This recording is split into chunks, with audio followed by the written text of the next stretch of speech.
RFK Jr.'s endorsement of former President Donald Trump is a big deal. The Democrats know this, Kamala Harris knows this, and the polls all show it. RFK Jr. supporters are breaking for Donald Trump by a 2-1 margin over Kamala Harris. And that's why the media has been freaking out. And now we have the clearest example of just how nervous and upset the Democrats are over this. According to Axios, the state of Michigan is now denying RFK Jr.'s escape from their presidential ballot. Now, don't get me wrong, I get it. All states have their own procedures, their own deadlines, their own Secretary of State. So, in other words, states run things their own way. I get that. But it's the explanation from Secretary of State Jocelyn Benson's office that reveals just how insidious this whole thing really is. It reveals that they're putting they're putting their body on the scale to try to tilt this thing towards Kamala Harris. Again, from Axios, here's their official explanation. The Natural Law Party held their convention to select electors for RFK Jr. They cannot meet at this point to select new electors since it's past the primary. Now, there are a lot of things, and just to be clear, Hardman is from Secretary of State Jocelyn Benson's office. So I get that this didn't come from Benson herself, but this is coming from her office. So it's presumably an authorized statement, or they're at least speaking on behalf of her office. Now, they're conflating multiple things here. First of all, there are no RFK electors because the electors are only for the general election, right? The Electoral College. And so it's not that each candidate gets electors, each state gets electors. So I have no idea what she means by electors have been selected for RFK Jr. What I presume they meant, and what they probably are trying to conflate and confuse, are delegates, right? Because it's delegates from each party that chooses their nominee. So if we replace this, the Natural Law Party held their convention to select delegates for RFK Jr. They cannot meet at this point to select new delegates since it's past the primary. Now, even that argument is flawed, though, because the Natural Law Party isn't trying to replace RFK Jr. on the ballot. He's just saying, I'm not running. So just remove him from the ballot. It's not like the Natural Law Party is trying to swap him out with someone else, right? He's just saying, I don't want to run. Also, it's not just Michigan. This is also happening in Wisconsin. Per NBC News, RFK Jr. won't be able to remove himself from ballots in Michigan and Wisconsin. It's just really interesting that this is happening in the key swing states. Other states have no problem removing him, but in these key swing states that could potentially decide the outcome of this election, they're just keeping him on. It's too late to remove him. I wonder if Joe Biden had stayed on the ballot longer. Would these secretaries of state find excuses to remove Joe Biden? Because that excuse from Michigan just does not make any sense to me. There is also funny business going on in North Carolina, because take a look at their ballot here. You'll notice on the left-hand side, you have the presidential options in North Carolina. At the very top, Kamala Harris and Tim Walz. You have to go to the very bottom, or might as well be the very bottom, to see Donald Trump and J.D. Vance. Now, the state of North Carolina came out and their excuse was, well, we organized these in alphabetical order based on their last name, which makes sense until you look at the right-hand side of the ballot. North Carolina Lieutenant Governor. These aren't in alphabetical order. Hunt is at top. Bray should be on the top, but Bray is on the bottom. Weatherman is above Bray, even though Weatherman should be last in this list. Bishop is below Jackson. I mean, they're claiming that it's alphabetical order, but apparently that only applies for the presidential nominees and not the rest of the ballot.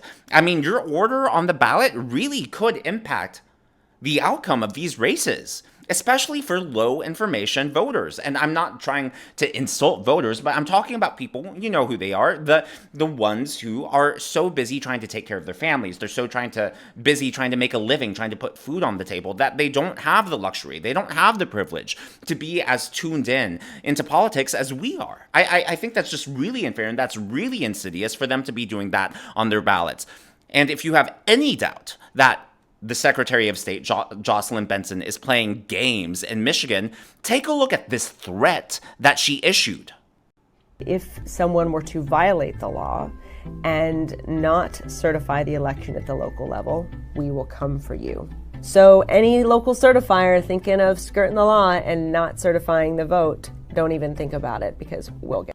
The law also requires that the results of the election before they're certified have to be valid. They have to be legitimate. So if someone wants to investigate something, if someone wants to do a recount, I don't see how that's a violation of the law. The election results, no one is saying, here's again, the logic just doesn't make sense. No one is refusing to certify elections because the elections will be certified anyways. If we go back to 2020, the argument wasn't don't certify the election. The argument was, can we actually investigate what happened? Can we actually hear both sides? Can we take a look into the evidence and the allegations of wrongdoing before we certify the elections? Can we double check our ballots? Can we double check the results? Make sure they are legitimate before certifying. I don't see how that is a violation of the law. Now, before we get too far away from the DNC, I do want to talk about this interesting thing that happened. I don't know how to explain this. So I'm just going to let the video play first, then I'll give you my thoughts on all of it. They have reclaimed patriotism, right? Wes Moore has been trying to do this and talking about it since he started running for governor of Maryland 2 years ago. But think about the amount of flags and stars and stripes we've seen over the last few days. If the volume was down on your TV and you were squinting, you might think you were watching the RNC. And this is so rattling for Donald Trump. And just to hear them over and over, you don't hear them saying my fellow Democrats. They're saying my fellow Americans, right? They talk about your neighbor. You saw Bill Clinton and Barack Obama talk about extend that olive. The Democrats really making a play to claim patriotism on their side. One of the other things that struck me is, if you close your eyes, there were portions of last week that could have felt like a pre-Trump Republican convention. I mean, in the sense that there were these classic American themes like faith, family, even football. I know you're a football fan, too. Absolutely. I've been saying for years that the American flag is not the dominion of the Republican Party. We should be raving it more proudly, that we should be chanting USA, USA with all of our heart and spirit. My biggest takeaway from a convention that was full of joy, excitement, and love of country. For far too long, Republicans treated the flag, the word patriotism, and chants of USA as their own property. If you weren't a Republican or a conservative, you weren't a real American. Or so they would have everyone believe. There was a time when chants of USA, USA would make the hair on my neck stand up because those chants had been turned into a roar of exclusion by Republicans. Not this time. The roar had an inclusive ring to it, filled with the kind of pride that comes with being part of a club where all are welcome. The Democrats and the media just completely self-owned themselves there. They just essentially admitted that the Democrats haven't been patriotic, and I would argue in some cases the Democrat Party has been anti-American. And I'm not trying to be, divisive with that statement, but how can you say you're trying to reclaim the flag? How can you say that you're trying to... Here's the thing. Why did Democrats stop waving the flag in the first place? Why did Democrats find it so embarrassing, so threatening to even chant USA, USA, USA? Because here's the thing. Think about it this way. The Republicans never said to Democrats, you can't wave the American flag. This is ours. Because Republicans have always waved the American flag. We've stood for the Pledge of Allegiance. We've stood for the national anthem. We've chanted USA. We've been proud of our country. Even when we don't agree with who's in office, we've been proud to be Americans. It's the Democrats who themselves shied away from patriotism. It's them who shied away from the American flag, the ideals of our foundation, from the Constitution. Republicans didn't exclude them from that. The Democrats self-excluded themselves. Here's the proof of this. Because I'm a millennial, right? And so one of the key events when I was a kid, is 9/11, right? After 9/11, after those awful terrorist attacks, there was unity and patriotism all across the country from both sides, from both parties. And what happened? Right? Because both parties were patriotic, both parties waved the American flag, but all of a sudden, come 2007, 2008, one party, The Democrat Party embraces a candidate whose wife says, until I was an adult, I had never once been proud of this country until now, when you guys nominated my husband to be president. Michelle Obama's words. I know a lot of people think Black Lives Matter started in 2020. No, Black Lives Matter started in 2012. Remember Trayvon Martin? And then we were told this insidious lie that America is not a good nation, that America was founded on racism, that America wasn't founded in 1776, but instead it's the 1619 Project. And then we had all the people, all the players kneeling for the national anthem, showing an obvious, blatant sign of disrespect. And then you had Democrats just recently, as last week, saying the Constitution's a tiny piece of paper. I mean, the Democrat Party has been fuming, and I hate to say this anti-American sentiment, but they've really been ashamed, or they've been acting as if they've been ashamed to be American. So for them that's what led to them reclaiming the flag. Right? Because it's them coming back to patriotism, them coming back to the flag. The flag didn't leave them, they left the flag. So I think the media there and the Democrats there, they just really exposed themselves. I like I said earlier, the Republicans did not exclude them from patriotism. It's impossible. The Republicans aren't the ones excluding the Democrats from free speech. In fact, it's the Democrats who are trying to remove free speech. This is actually a perfect segue into the next story.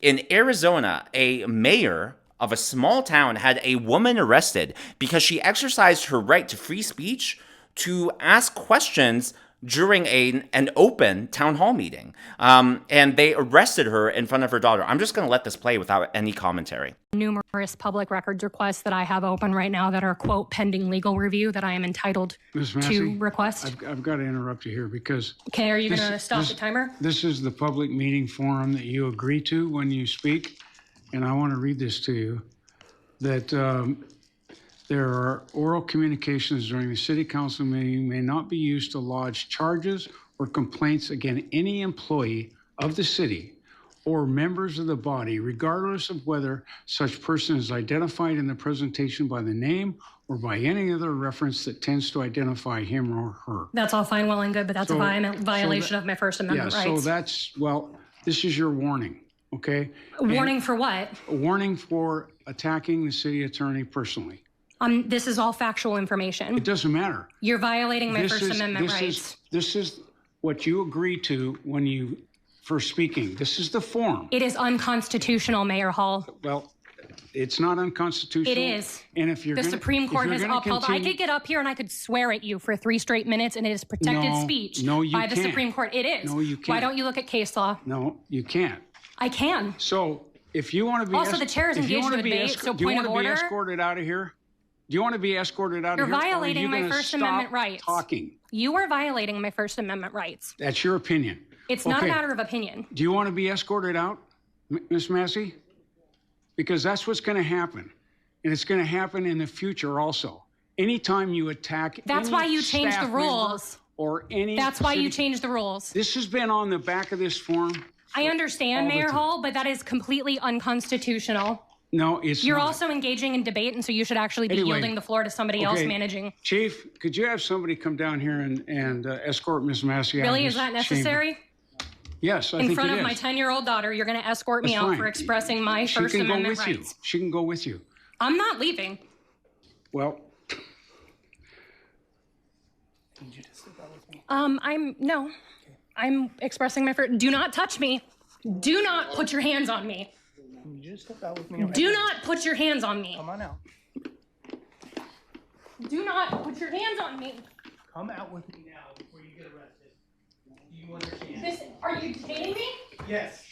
Why am I being detained? Under what charges? Under what charges? Okay, so I have personal property. Hold on. You cannot touch me. Yeah, I know. She can go out there. Okay. I'll entertain a motion to go into E-session. So to put all of that into perspective and into context, she ended up being arrested. They violated her rights. They did not read her Miranda rights. They actually refused to let her speak to a lawyer, which is also her right. She was not able to seek counsel and speak with counsel. And on top of that, she actually was not, what the mayor was insinuating was that she was personally attacking the city attorney. She wasn't. She was just asking a simple question about his pay rate. And that's the whole thing about these town halls, is one of the functions of them, one of the core functions, is to be able to hold our civil servants accountable. And if the citizens don't have the ability, if they don't have the mechanism to make sure that there isn't corruption in the local government, to make sure that our civil servants are actually working for us, then what's the point of even having that open forum in the first place? So apparently that mayor is just playing civics and is on a power-hungry grab. I guarantee that if and when this case goes either to the state Supreme Court or even the United States Supreme Court, I guarantee they're going to rule in her favor. Now, 3 more things I want to get to. Donald Trump on Truth Social revealed that Kamala Harris has finally agreed to the terms of the ABC debate. So they are sticking with the same rules that they had during the CNN debate, essentially. They will be standing, no notes, no aides are allowed to come with them, and the mics will be muted when it is not their turn to talk. So that is happening. Also, Kamala Harris, I don't know if you guys saw this, but she has finally agreed to her first interview. But guess what? She's not doing it solo. Apparently, she needs her wingman, Tim Walz, there with her to make sure she doesn't, tailspin into word salad. Kamala Harris, Tim Walz set joint interview with CNN. They are being interviewed by Dana Bash. That'll be interesting. That apparently is going to air this Thursday evening. I'm very excited for that. I'm hoping they actually get hard-hitting questions and not a Joe Biden question, like, what flavor did you get of ice cream? Sorry, that was weird. But come on, let's be real. They all suck up to the Democrats. It's disgusting. That was a disgusting face. Gosh, I really do ad-lib these. Last but not least, Rosie O'Donnell is the latest high-profile Democrat to be spreading the conspiracy theory that Donald Trump was not hit by a bullet. They call us the cult. They call us the conspiracy theorists. Take a look at this. Now, I don't know what happened that day, but I don't think it was a bullet that hit him. I don't. I think it was maybe a fragment of something but I don't know. Without a scar to be seen, yet blood all over it. Look at the photos of him right after with his fist pumping. A normal reaction, right? To almost being assassinated. There's something really hinky about the whole thing. And I don't know what it is, but I am saying this. For people who go on conspiracy theories for endless cycles, deep dives, how come this isn't getting a deep dive? How come people are just like, look, his ear is normal now? Yeah. Wait, he's not an octopus. He doesn't regrow his limbs, his ears, his nose or whatever. You don't regrow. We're humans. You don't regrow your arms or your ears. Rosie, people are doing deep dives. That's why there is an investigation into the Secret Service. That's why there's an investigation into why there wasn't more security, into why the roof wasn't guarded, into why Crooks was able to even get on the roof in the first place. What are you even talking about? Also, I'm not going to relitigate this here because I did it in a previous video, but you can clearly see the 2 things I want to point out. Number 1, the New York Times, they had this awesome series of 3 photos where you see the bullet, then the bullet passing by Trump's head, then Trump looking at his hand with blood. And it is very clearly a bullet in the picture. Second of all, the teleprompters were completely intact. Not only were they completely intact, but they were still standing in place unshattered. That's how we know it wasn't shrapnel from the teleprompters, because if it was shrapnel from the teleprompters would have been broken, and we would have seen it in the pictures. And by the way, again, just to reiterate, we have the picture of the bullet literally flying past his ear. That picture is courtesy of the New York Times, not a Trump-friendly media outlet. They accuse us of misinformation. Rosie, I hope you get fact-checked. I hope you get a community note on you. But as always, all of this is just my opinion, just my analysis, and I would love to know yours in the comments below. What do you think about what happened in Michigan with Secretary of State Jocelyn Benson? Do you believe her explanation as to why RFK Jr. is going to remain on the ballot? Do you buy it? Do you think it's a legitimate explanation, or do you think it's just a lame excuse to try to siphon votes away from Donald Trump? Let me know your thoughts in the comments below. If you haven't already, please be sure to give me a thumbs up. I know it's a simple thing to ask, but it really does help me in the algorithm to reach more viewers like you. Be sure to smash that subscribe button and to check out one of these videos.